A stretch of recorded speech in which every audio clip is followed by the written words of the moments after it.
जैसे कि इस ना राधे राधे। देखो लास्ट जो हमने क्वेश्चन डिस्कशन किए थे वो क्या था, हमारा चैप्टर नंबर 2 के बेसिक पार्ट। उसमें मैंने आपको कुछ क्वेश्चन समझाए थे जो बेसिक से रिलेटेड थे, और मैंने आपको ये कहा था कि ये जो बेसिक है यहाँ से आप क्लियर कर लो तो आपके सारे क्वेश्चन क्या हो जाएंगे, तैयार हो जाएंगे। और अगर आपने बेसिक क्लियर है तो आप अपने क्वेश्चन सॉल्व करेंगे ना, तो देखो आपको खुद को इंटरेस्ट आएगा, क्योंकि आपको खुद को ये सब आंसर आने लग जाएंगे। देखो पहला क्वेश्चन हमें दे रखा है fill in the blanks.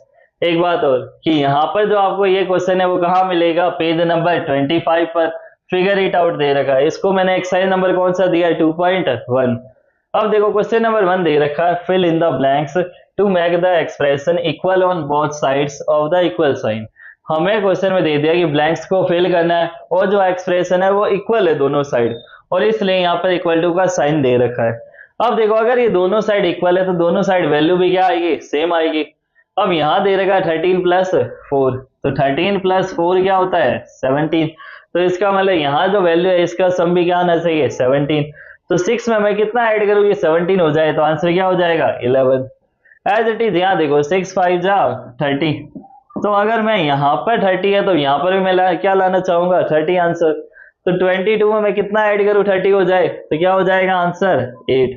22 + 8 answer क्या आ जाएगा, 30।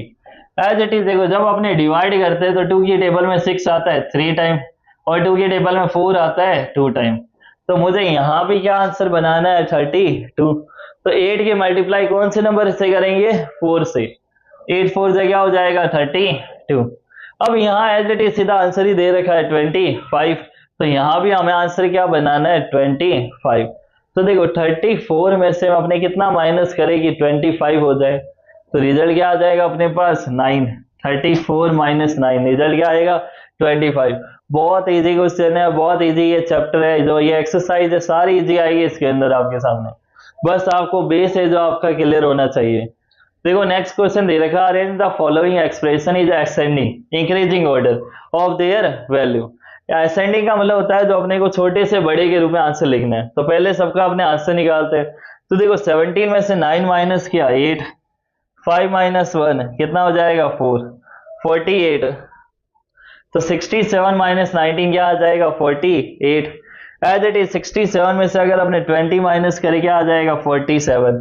नॉर्मली देखो इसमें आपको माइनस करना है, माइनस प्लस मल्टीप्लाई या डिवाइड जो भी आ रहा है नॉर्मली अपने को सॉल्व करना है।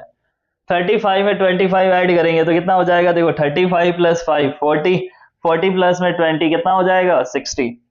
5 × 11, तो 11 5 = 55 क्या हो जाएगा, 11 5 = 55। अब 3 के टेबल में 12 आता है 4 टाइम, और एक 0 है तो साथ में 0 लगा लो, तो ये आ गया अपने पास आंसर। अब क्वेश्चन में हमें दे रखा है इसको कैसे सेट करना है, इंक्रीजिंग असेंडिंग ऑर्डर में। तो इंक्रीजिंग ऑर्डर में लगाने के लिए अपने क्या करेंगे, यहाँ पर सबसे पहले छोटा नंबर कौन सा है, 40। सबसे पहला नंबर आ जाएगा 40। इससे ग्रेटर देन नंबर कौन सा है, 47। इससे ग्रेटर देन नंबर कौन सा है, 48, 55 और 60। तो ये सारे नंबर आ गए अपने पास किसमें, इंक्रीजिंग ऑर्डर। लेकिन ये जो अपने आंसर ये नहीं है, अपना आंसर है जो ये जो वैल्यू आ रही है इसको अरेंजमेंट करना। तो इसको अरेंजमेंट करने के लिए यहाँ देखो 40 आंसर है जो किसका आया था, 120 / 3। तो सबसे पहला नंबर क्या हो जाएगा, 120 / 3। इससे बड़ा नंबर आया था 47, तो 47 किसका आया था, 67 माइनस में 20। अब 48 क्या हो जाएगा, 67 - 19। 55 किसका आंसर आया था, 5 × 11। और 60 आंसर किसका आया था, 35 + 25। तो देखो ये जो एक्सरसाइज 2.1 में 2 ही क्वेश्चन थे, 1 और 2, जो अपने आज सॉल्व कर लिए। नेक्स्ट एक्सरसाइज है जो अपने नेक्स्ट वीडियो में अपने सॉल्व करेंगे। अगर आपको मेरी वीडियो पसंद आ रही है तो लाइक शेयर एंड सब्सक्राइब जरूर कीजिए। Thank you so much, best of luck.